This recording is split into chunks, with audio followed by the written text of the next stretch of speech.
Breaking news in the ongoing saga over the Fulton County election interference investigation. A judge has issued a deadline or he will dismiss the case. Senator Bill Cowser chairs the Senate committee investigating Fulton County D.A. Fani Willis's alleged misconduct in connection with the Georgia elections interference case.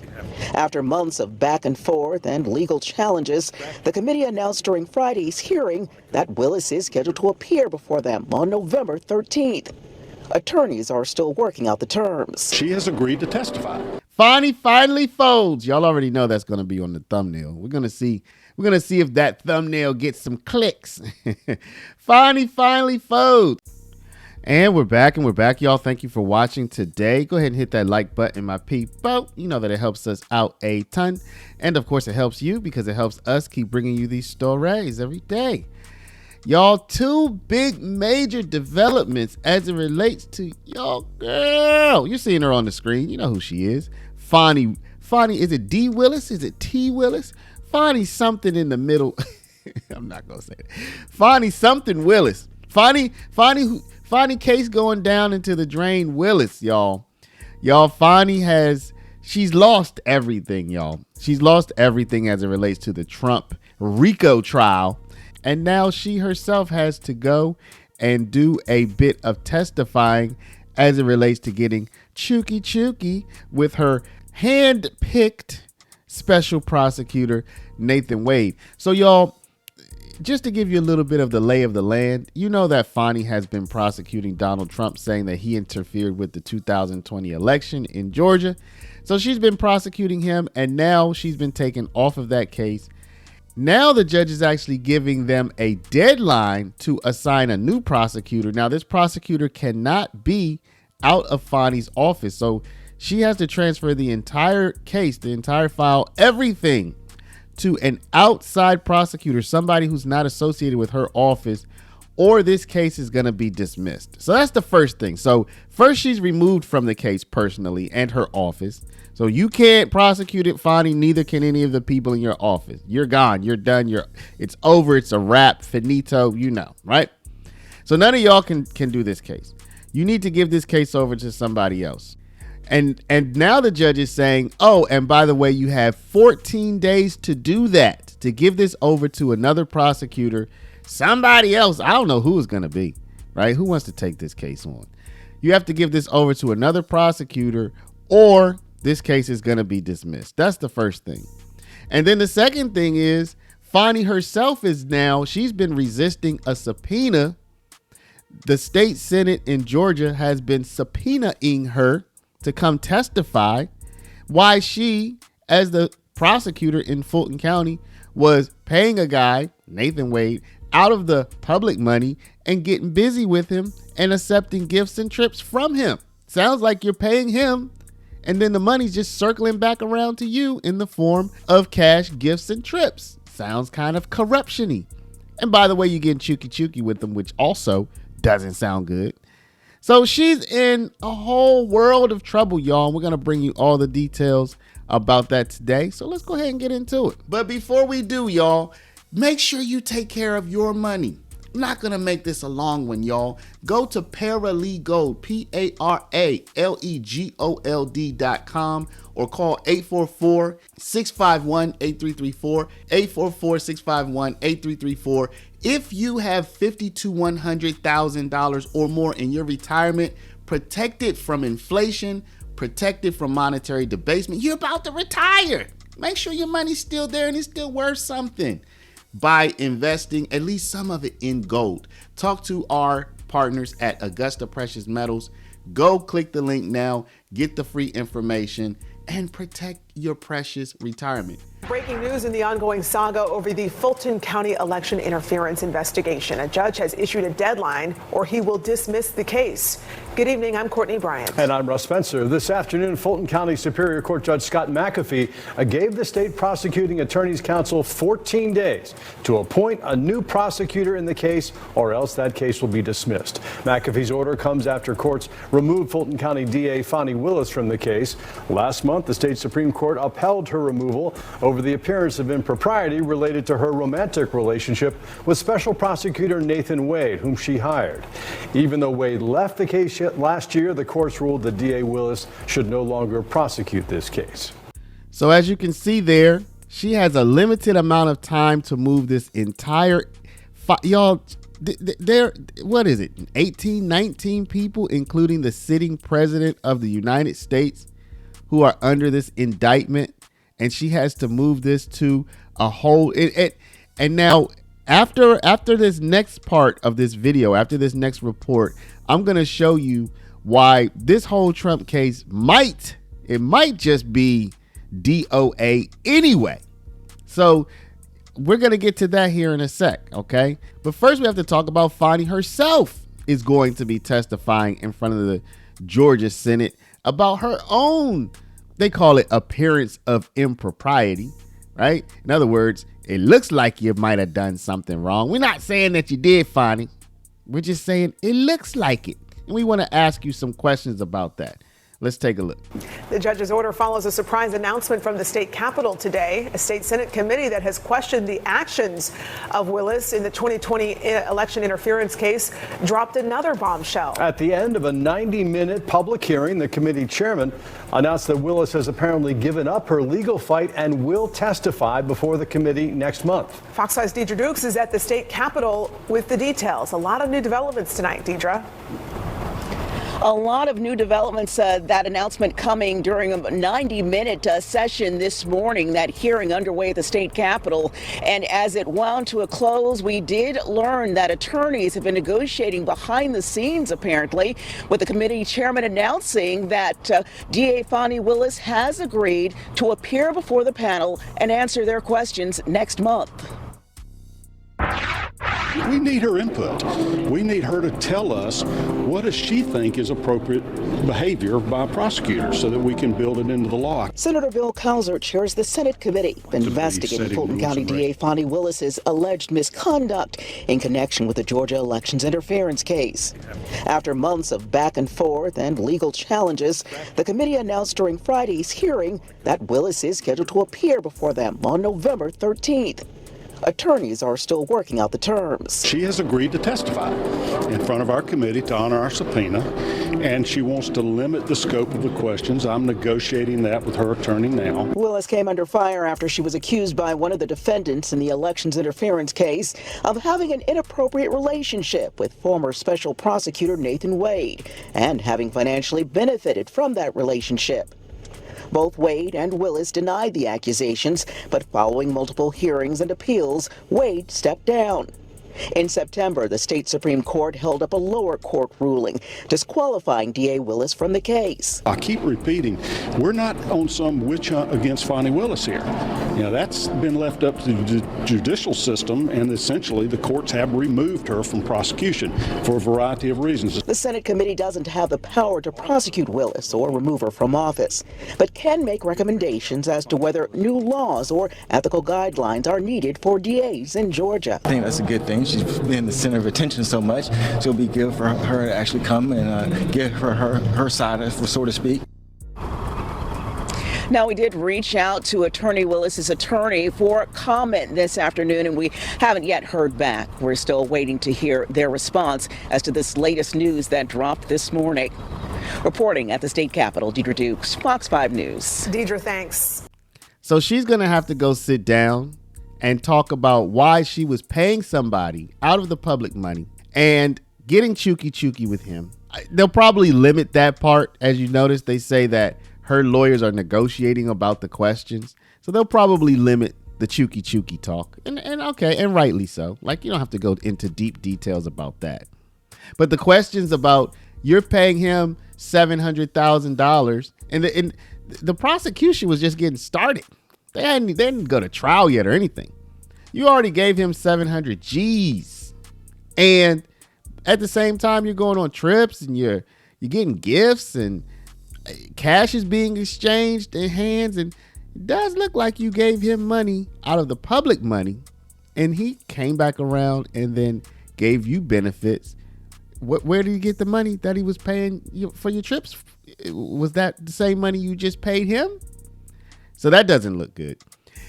So she's going to have to answer those questions. She had been fighting that subpoena, and now she has relented. So yes, Fani folded. Yes, Fani did fold. She got folded, and then she folded. And y'all, back to the Trump case. As I said earlier, this case may be DOA anyway. Now, I'm going to loop into this report about how this fake electors part of the Trump case, if you don't know what it is, you're about to find out. We're going to loop into this report how the fake electors part of the Trump case may be on the verge of collapse if this case even is to go forward. I'm kind of doubtful about that now. But the fake electors part of the case could be on the verge of collapse because of rulings that have come out about other fake electors in other states. Let's take a look. Several supporters of former President Donald Trump in Georgia are facing possible felony charges and years in prison if they are indicted with Trump and then convicted of conspiring to make Trump the winner in Georgia in 2020, despite Trump's loss here to Biden. The Georgia GOP launching a new website praising the potential Georgia defendants, calling them patriots, and asking for donations for a defense fund for them. It's not surprising at all. I mean, they've taken lessons from the master. It's figuring out ways to monetize this to their advantage. Former U.S. Attorney Michael Moore, now in private practice as a partner with Moore Hall in Atlanta and not part of the case, points out that among the targets of the grand jury investigation are the 16 Republicans who met at the state capitol on December 14th, 2020. They were ready to claim that they, and not the Democrats, should represent Georgia in the Electoral College vote in Congress the following January 6th. Leading that meeting, David Schaefer, who was then the state GOP chair. If they are indicted by the grand jury, I think that they could be part of a larger RICO case about whether or not there was a broad effort to overthrow the election, and were they part of that. Fake electors are being prosecuted and investigated in other states, and so I think that would sort of follow suit here. Although 8 of the 16 so-called alternate electors in Georgia may have already accepted immunity in exchange for their testimony. Rather than risk spending some time in a state hotel wearing an orange bathrobe, that they're going to rather cooperate and talk about what really happened that day. So as many of you probably know, and if you don't know now, you know, in order to win a presidential election, you have to get the majority, over 50% of the electoral college votes, okay? You've all heard that from grade school. Well, in Georgia, because Georgia declared Joe Biden the winner, his electors were going to go and cast their vote for him. But if you remember, Donald Trump disputed Biden's win. So Trump, he had his own electors on the side and said, look, y'all be ready, because we're going to be doing some recounts. We're going to be doing some things. And I want y'all to be ready because I think I really won Georgia. Now, there are some other details to it, but that's the basic overview. These people who served as Donald Trump's alternate electors, that whole alternate elector thing is a key part of Fani Willis's RICO as a pattern of illegal activity. And just today in Michigan, a case against the alternate electors for Donald Trump in Michigan failed, and that whole case was thrown out. A judge ruling a group of 16 people accused of trying to falsely certify President Trump as the winner of the 2020 election will not face trial. We appreciate you joining us. I'm Glenda Lewis. And I'm Simon Shaquette. Judge Kristen D. Simmons finding no intent to commit fraud in their actions after several years of back and forth. The 15 defendants, including a few high-profile members of the Michigan Republican Party, were each charged 2 years ago with 8 counts of forgery and conspiracy to commit election fraud. 7 News Detroit reporter Whitney Burney joining us in studio live with reaction from both sides and what lies ahead. Whitney. Well, Simon and Glenn, today's ruling a major blow to Michigan's Attorney General Dana Nessel and other prosecutors as similar cases in 4 other states have been hit with similar setbacks. While Nessel believes the evidence here was clear, those accused are celebrating a victory on what they say was retaliation. The evidence was clear. They lied, they knew they lied, and they tried to steal the votes of millions of Michiganders. Michigan Attorney General Dana Nessel says this all started in December of 2020 when 16 people walked into a room with a mission to sign and mail a document to the U.S. Senate falsely claiming to be duly elected and qualified electors for the state of Michigan and that Donald Trump was the rightful winner of the presidential election. We are talking about 16 people who conspired to nullify the votes of the other 2,649,851 voters who happened to disagree with them. After 2.5 years of litigation, Judge Kristen D. Simmons declaring Tuesday morning the accused men and women would not face charges in the case, finding no intent to commit fraud. There was no criminal intent. There was absolutely nothing proven in any way that we were at fault of any of the things that we were charged with, horrible things that we were charged with. I was looking at 84 years in prison, and it's taken us 2.5 years to fight this. Michonne Maddock, one of the 16 defendants in this case. What do you want people to know about what you guys were attempting to do during that time when it came to the election? You know, it's really easy, and Judge Simmons brought it up. We went Facebook Live and said that we were never meant to replace the electors that were in the Capitol, that what we were doing was signing a document to go alongside in case it was needed. And if the election in 2020 had been revealed to have been stolen, like I know that it was, then the paperwork that we did would have been necessary. Maddox says she believes she and the other electors were only targeted because of their loyalty to President Trump, and still believes to this day the election was stolen despite no evidence of widespread fraud ever being uncovered. As prosecutors, we have a moral and ethical obligation to bring charges when there is evidence of a crime. And despite today's very wrong decision, the evidence is clear and overwhelming. So a key part of Fani's RICO is to convince a judge and a jury that Trump and his co-defendants illegally represented themselves as electors in the 2020 election. But the Michigan decision now casts doubt on whether that contention would hold up in Georgia. Now, before you say, hey, hold up, Michigan and Georgia, those are two different states. They might have two different actual statutes or laws. Yes, that's all true. So what we're doing is we're using this Michigan case as a window into the future as to how a Georgia judge might rule. But we are certainly not saying that because the Michigan judge threw it out, the Georgia judge would definitely throw the case out as well. But you better believe if this case ever does get that far, Donald Trump's lawyers are going to point to that Michigan case and say, look, this has already been thrown out in another state. And they will want to take that legal reasoning as far as they can take it for the Georgia case, if it even goes forward. Because as of now, y'all, Fani's disqualified for doing chooky with her special prosecutor, Nathan Wade. So, y'all, here we have Fani, who's disqualified from the Trump RICO. The Trump RICO is on serious life support as the judge gives 14 days for a new prosecutor to take it up. If not, it'll be dismissed.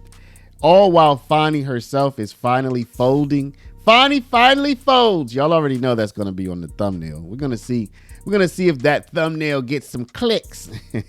Fani finally folds. She's going to go in. She's going to do her thing in front of the Georgia State Senate, who has subpoenaed her. That is such an interesting word. They have subpoenaed her to come in and talk about why she was doing what she was doing with Nathan Wade, giving him money and then receiving gifts, etc. So can we say it's over for Fani? I mean, she's still district attorney. She's still going to have her way in Fulton County for some time, but man, what a fall from grace. Y'all let me know what you think down below. Do you think a new prosecutor is going to take up the Trump case, or do you think 2 weeks from now it's over? It's just going to be dismissed and that's going to be, that's going to be that. Let me know down in the comments. But before you do, please stop, hit the share button, share this video out over email, text message, WhatsApp, Facebook, Snapchat, Instagram, all your favorite social mediums. And if you're not a subscriber, please do subscribe. To my people who have a retirement, go down, click the first link in the description, Paralegold, PARALEGOLD.com. Get the information on how to protect your retirement from the upsies, downsies, the roundsies, and the roundsies. Y'all know gold has been mankind's longest, strongest, hardest money for 5,000 years? Y'all already know you need to go down and get that information and call our partners at Augusta Precious Metals at 844-651-8334. Appreciate y'all. Love y'all. And we'll see you back in the next one.